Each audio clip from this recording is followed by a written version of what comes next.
आज सकाळी 9:30 वाजण्याच्या सुमारास वेरळ दिशेने जाणाऱ्या मोटरसायकलने चिपळूण दिशेने जाणाऱ्या बोलेरो पिकअप गाडीला मागून जोरदार धडक दिली। या अपघाताची भीषणता घटनास्थळी आता जाणवत आहे।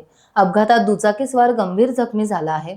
खेड भरणे नाका येथे ब्रिज खाली उभी असणारी श्री जगद्गुरू नरेंद्राचार्यजी महाराज संस्थानाच्या रुग्णवाहिकेतून दुचाकीस्वार शुभम शंकर जाधव वय वर्ष 30 राहणार वेरळ याला प्रथमोपचारासाठी रॉयल हॉस्पिटल येथे दाखल करण्यात आलं आहे।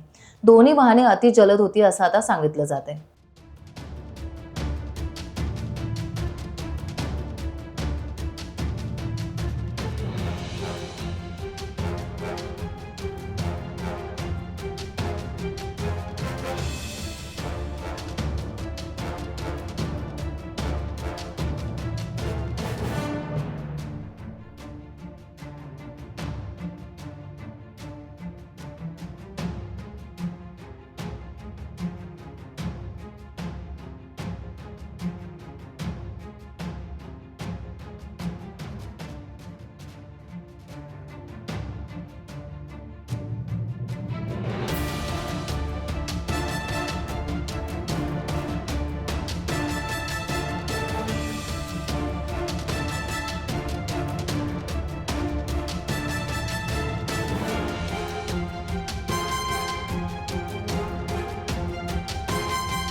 टाइम्स डिजिटलला लाईक करा, सबस्क्राइब करा, शेअर करा आणि बेल आयकॉन दाबायला विसरू नका।